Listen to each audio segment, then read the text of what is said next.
vakarima mbeu yavo yefodya, varima mbeu yavo yefodya, vakazunguva yekugara fodya yeyasvika, vakanga vakutengeswa mbeu yavo yefodya kune vamwe vanhu vanoida.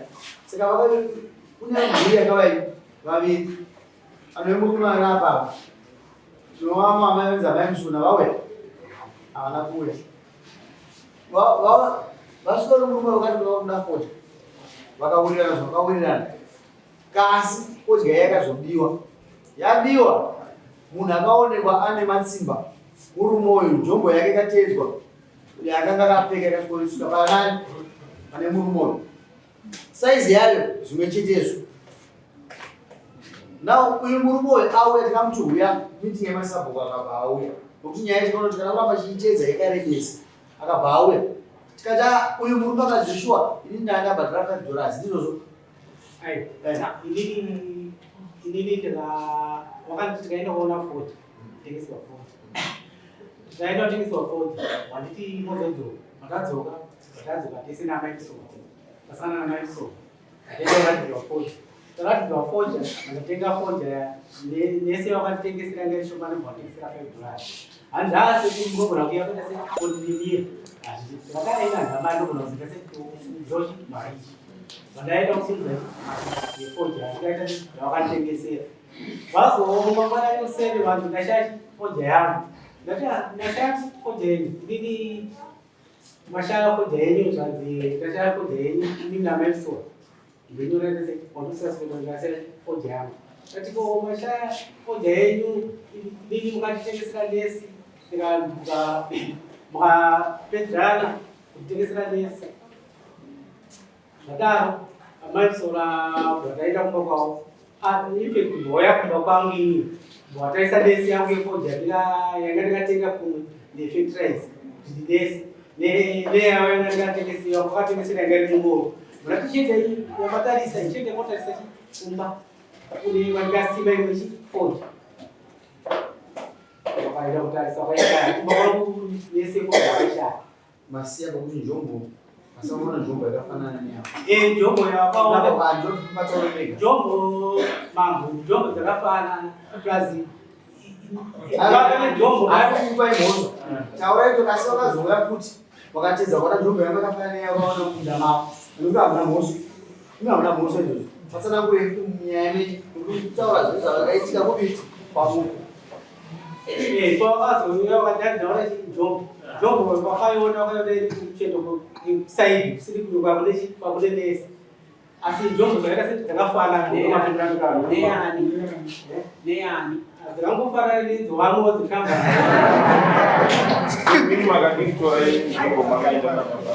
Ndaraunda yangu ndiyo ile. Njombo yacho ndatitora ndikaipfeka. Yakafanana. Dzakafanana dzimamwe makamani. Njombo yacho Waliwa saizi mwachete huko. Nisaizi yacho yakafanana imamwe makamani. Now yaitainzwa. Takainzwa tinzwa nguva yedare rekazinzwa musuwa yemasabhuku. Kasi akatadza kutendera nemurume uyu. Nokuti uyu mhosva ari kuiguma. Kana njombo yakafanana hausi kuguma mhosva iyi. Uri kuguma kamisira. Vamwe amai vacho kuiramba kasi vakaba mbeu. Problem yaitika ndeyekuti murume akuda 1,500 yembeu. Inini ndakati aiva samambo anotonga nyaya nemazvo. Dzimwe nyaya hadzidi kuti nditonge zvandisingagoni. Ndoda kuti munzwewo. Ndozvaakataura, muri kuda mari baba, totangira pamari nokuti kuya nemhosva. Muri kuda mari. Aiwa, musi wamauya makati muda mari.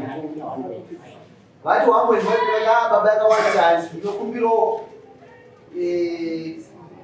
transfer yenyaya yangu nokuti hamusukuzvibaya. Nokuti isusu tikupa 1,500 kune varume vaira. Makari mafodya kamukuru. Makawana fodya yakaita mari. Isati kaitwa 2,000 price. Uyu akuda 1.5 kuvanhu vairi. Munhu akaba fodya akaita 2,000. Saka inini ndina mambano. Amen.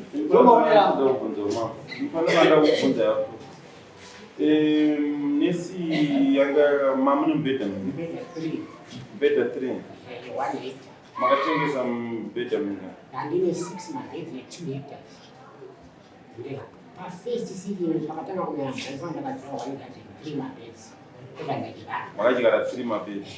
Mamasarwa ane 3 mabhedhi. Mamasarwa 3 mabhedhi. Saka muna December kana yamvura ndakanodzera nesi yangu yese. Ndo andane unganza komunhu. Ndaunganza muda varoma vadheni vakayochisaka nesi vacation. Vayochisaka nesi vakati ndandisitengesa nesi asandapedza ngese kuchigara. Kana muchikwanisa mudzi kuenda kupedza ngese. Makatengesera ikawanda sei? Ndakambatengesa nesi. Ayo yakapiwa. Ayo. Kutaura yamakaenda kunodidzirwa mari. Ndakaenda kuridzirwa mari ndofamba ka half kesari. Atakatoenda kodzura. Tiri tesi half tsaga chete. Kwakazobirwa. Ndakapiwa zvakawanda. Matsaga manga. Iyo yakaenda ari matsaga 6. Ane half. Makazoona sei? Ndingaitira takura nopaswa ndinangosiya chimungani. Ainakuirwa mugadheni. Makazura mubhedha. Ndakatodzura ndaisa kumunda. Munda ndokwayakazotorerwa kuti ndakasungura pasina. Wazura mubhedha mingani? Mubhedha 3. Wait. Chichibatsira iyo.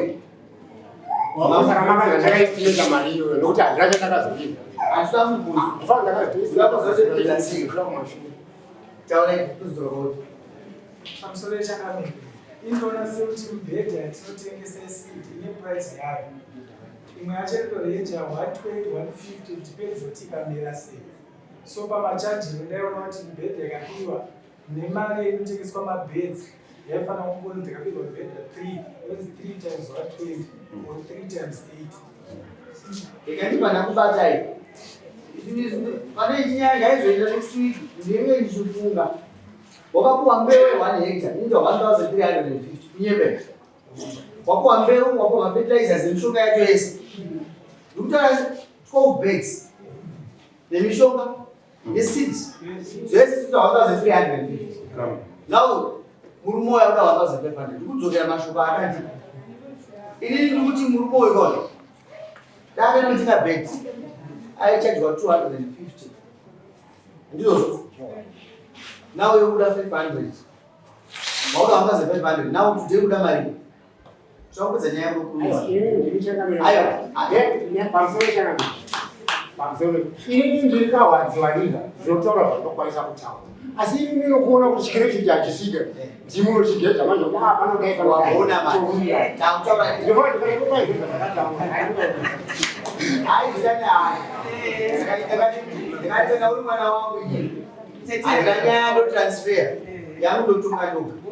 Saka ndakutunga manje. Asi handizokutunga iwewe. Ndodzidzisa baba idzi. Ndodzandakudzidzisa kuti ndinazvitwara. Watoda 500. Ini ndikuti 500 yakanaka. Asi ngatisiye geti rokama kuti mugara muvillage muchete. Ndokwanisa kutaura. Uyu ndoti abhadhare 200. Amai vasipo vayabhadhara 200. Vapei 2 weeks. Wozimbabwe guys. Atipo nguva yakareba. Kusiya geti rokama. Urikwa kuramba kuyanana. Kuti ambadai mhosva kuti zvombowa dzifanane. Inopeka size iyi, inopeka size amida. 6 saka zakatosiyana. Yenyu ndo yakana. Saka kabata nemhosva vaise 200 embewu. Amai vasipa vaise 200. Ndinouya after 2 weeks. Handindozo. Chekana baba nemhosva muri. Nenda yamasana.